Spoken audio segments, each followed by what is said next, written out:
just R-O-R-Y, Rory Story Cubes. They have a little app that you can use too. It's lots of fun. Cool. Do we get to keep these? So you just shake some dice, and then it rolls out, and the story cubes have different faces on them, and you just, and they story cubes. But not everybody got Rory, you got something else. So with your team, I want you, whatever the story type is, that you do either it's a quest or a voyage and return or a rebirth, overcoming the monster, rags to riches, story cubes, story coaster, or public domain stories. In certification, we'll get a hands-on opportunity for these. So you'll actually get to walk through what does that look like to design that.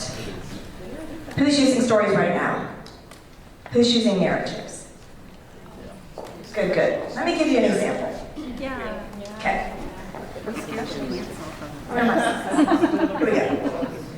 Okay, I needed to design for a payroll company who had just acquired, they were a back service HR. They offered the back office service for HR. They acquired a small payroll company that was based in Ohio. They brought that into their fold. They wanted all their clients to understand payroll, that they have this service now. They need their agents who were selling to understand.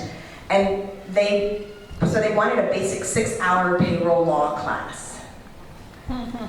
Who's thinking kill me now? I say, no, I don't want to do that. No, I don't want to do that. No. But, you know, I'll sell my soul. The price was right. So I thought, well, in order to not kill myself before this is over, I've got to make this some way that it can be fun. So what I did was I took payroll law and wrapped it into the story of Snow White. Started with an apple. When I went to corporate to demo it, I wore the big old witch's hat on my head. C-team sitting in the back row glaring at me. It was all right. But I had an apple in my hand. I said, you know, how is payroll law like a poison apple? What could a poison apple be in payroll law? Not filing, getting an audit, fines, jail time. The purpose of this course is that you never have to take a bite of a poison apple. So wrapped it, Snow White was the human resource director, and she was working at a mine. She worked at a mine. She had a variety of different employees who worked there. This is Grumpy Gus. We all know Grumpy Gus. We all have worked with a Grumpy Gus at some point. Oh, that'll never work. It's gonna be a disaster. But what we didn't know until we get to where we start doing, where we have to take money from his check and garnishments. But the reason Gus is so grumpy is he's on his 3rd wife. He's paying child support to the previous 2. We're deducting so much from his check and garnishments that he's only taken home the minimum amount that we're required by law for him to take home. Well, now we understand why he's so grumpy. We have Dopey Dan. Dopey Dan is the boss's son. We don't really know what he does, but we think he's probably misclassified, like he's classified executive exempt, and really he's probably not, because he's not doing that work. So each of the characters were tied into the story and something that was important for us to learn for payroll law. The woodsman, now I used him because in the story of Snow White, do you remember the queen said, take her far into the forest and, you know, distract her, and when she's not paying attention, kill her, cut out her heart, bring it back to me in this box. Okay, this is a children's story, yes. But the thing is that the queen gave a heck of a lot of instructions. So does that make the woodsman an independent contractor or an employee? I don't know if I can give that much instruction to an employee. But see, you know, maybe this is his business. Maybe he has billboards out there. Brats you want to get rid of? Hire me. I'll carve out their hearts.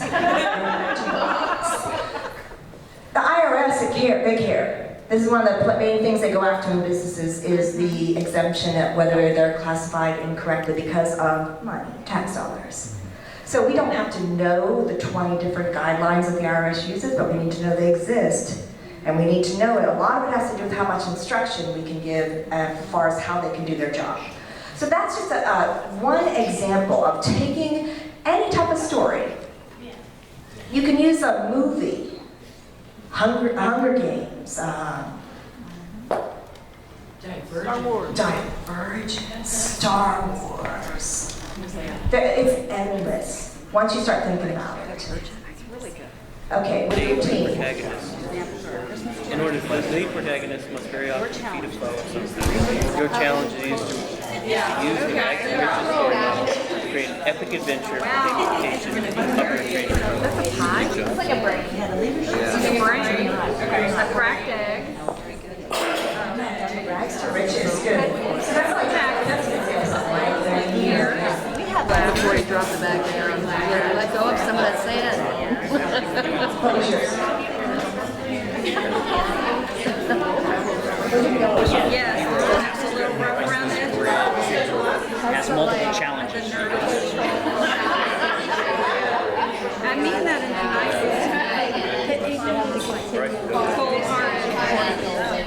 So, this is We were talking about this, said something like, I'm not really good at this. Or something like, I'm not very creative. I don't really know how to tell stories. Did anybody say that? Go ahead, put your hands up so I can see them. If you said anything like that to your table, it's okay.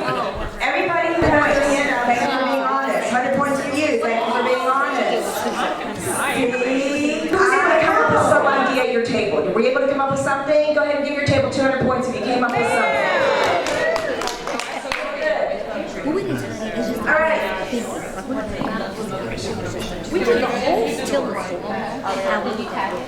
Captains, please give the die to somebody at your table. Whoever you give it to, roll the die.